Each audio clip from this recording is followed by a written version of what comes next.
In this week's episode of the Financial Freeman podcast, we will discuss whether you should buy gold, Bitcoin, or both. Dum dum dum. Right, last week, can you remember why we discussed gold was so great? Gold's great because it's safe. It's super safe. Okay. But it's so super safe, it's not always that lucrative. Okay, good. And it's the reason why it's so sort of super safe, and the reason why it's seen as such a great asset class, is that it's in competition, if you like, versus what they call fiat currency. Okay, and that is pound or the dollar, or any other sort of centrally led currency. Okay, now the reason why gold and Bitcoin are, I guess, outside of that is because no one's controlling them. Okay, so it's a market, they can't come and print more, not necessarily physically print, but tap in numbers onto a screen and suddenly there's lots more of them. So since 2009, they've created £2.4 trillion. This is the Bank of England.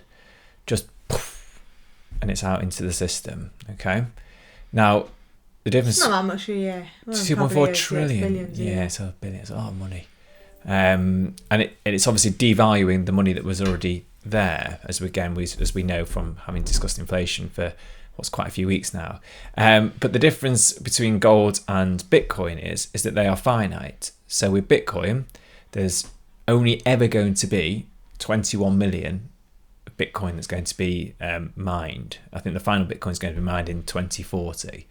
And now, to date, there's been about 80% that's been mined. So roughly 19 million, I think it is. And gold's something very similar. There's been about 80% of all gold that's been mined to date. So you've got some... How do I know that? Oh, I don't know. It's sort of some guys probably just keeping Well, Bitcoin they know because it's all been programmed. Yeah. So Bitcoin's fine. Gold, I don't know, but there's not much that's mined every year, and that's what's retaining its value. This element of finite supply. So remember when we talked about Dogecoin? Remember that one? Dogecoin. That was a few weeks ago. Yeah, and that's when they kept on having loads and loads more Dogecoin, and that's the reason why I'd said that it's potentially going to end in disaster. Did it? I don't know what's happening to it, actually, but I think it's still fine.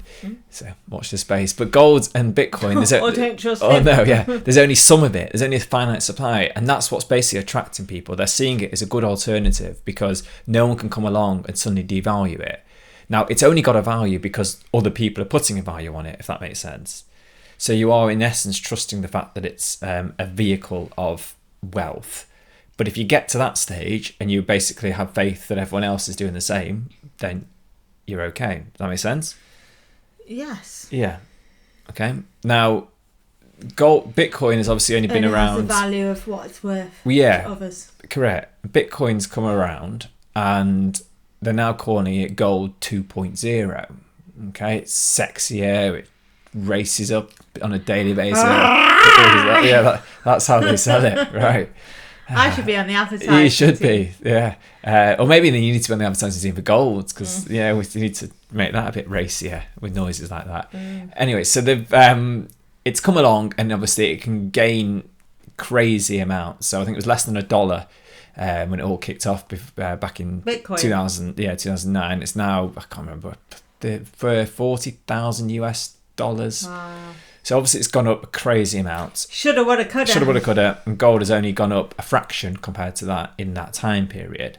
And potentially Bitcoin's even got better uses for transactions where gold's clunky. You know, we discussed last week, gold, you don't want to start carting that around the world, where Bitcoin, you can obviously, again, press a button and potentially you've got a transaction there in very, very quick and a lot easier. So it looks like potentially gold is being sort of becoming second place to Bitcoin. And why would anyone bother with gold anymore if they've got sexy always going up Bitcoin? A Bitcoin ring, if you could. Well, yeah. Apart from jewellery, in which case gold will still sort of have its value, I think. So the question is, why would you ever use gold as an investment class? And I think it's sort of a twofold thing. Is that Bitcoin, whilst it sort of looks like it's fantastic at the moment, it's very much seen as sort of a risk-on asset. Any idea what I'm talking about there? It's risky. Yeah, okay. But it's when basically when everything's going well in the economy and everyone's confident, that's the time to probably be starting to pile in on Bitcoin. Okay. The problem is when the proverbial, I don't want to swear on the podcast, we haven't done today, but when things go wrong, that is when you don't want to be in Bitcoin. So in the crash of March last year, Bitcoin more than halved in value, whereas gold In how long? In like months, like things like 2 months, whereas gold didn't go down a lot at all. So gold is seen as So if you've got a weak heart, yeah.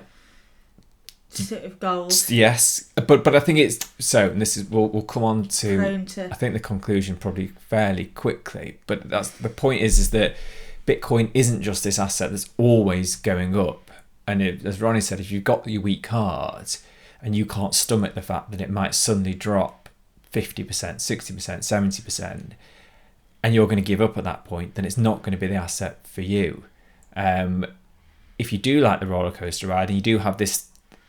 No one likes the drops. No, but if everyone likes the ramp up. Yeah, that's true, and that's obviously why it's become so popular. That's why it went up to all the way to $60,000. No one likes the roller US dollars. coaster. No, but I suppose not like it. But if you can stomach the roller coaster and and I guess have faith in the future of Bitcoin, in the fact that it's finite and the technology is fantastic, then you can stick with it. So the other issue, I guess, with Bitcoin is that it's only been around since 2009. So would you trust something that's been around for hundreds of years or whatever it is, 12 years?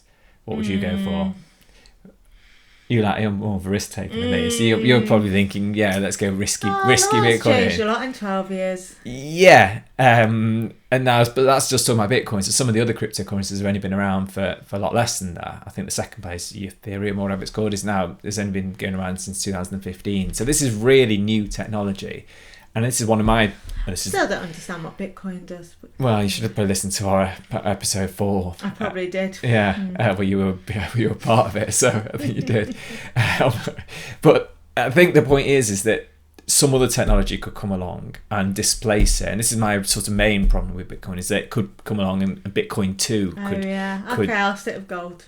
Could replace. So I'm not saying go anti-crypto. The beauty of gold... I don't like either. Well... That's again against my conclusion to come. But what I'm saying is that the beauty of gold is it's retained its value for so long.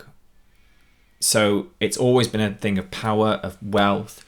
And I don't think anything's going to come along and change that. And I think when things do go wrong, that's when you want to pick out your golden coin and twiddle it because you know you're okay. If you've got, even if the currency is suddenly dropping and your dollar and your pound's worth nothing or very little, then you've still got your gold, and that's going to be able to be, that is worth something.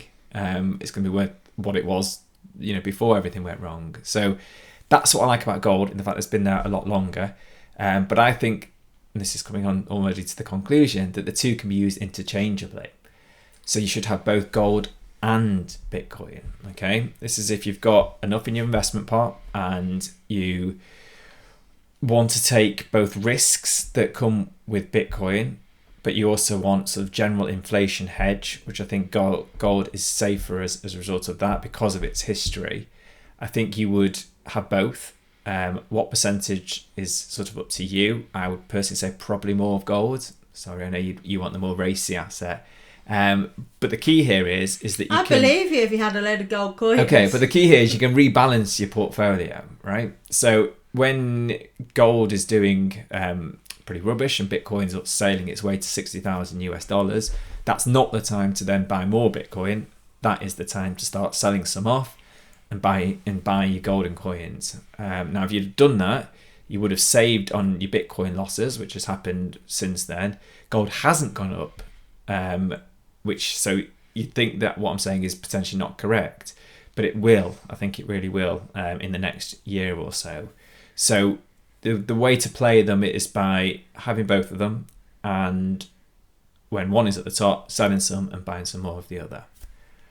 Okay. Sure. All right. Thank you. That's what we'll all do. Good. The content of this podcast is for general information purposes and not a recommendation to act. Please contact us or an independent financial advisor if you would like to discuss further. Contact us at gary.financialfreeman@gmail.com. Bye for now. Bye.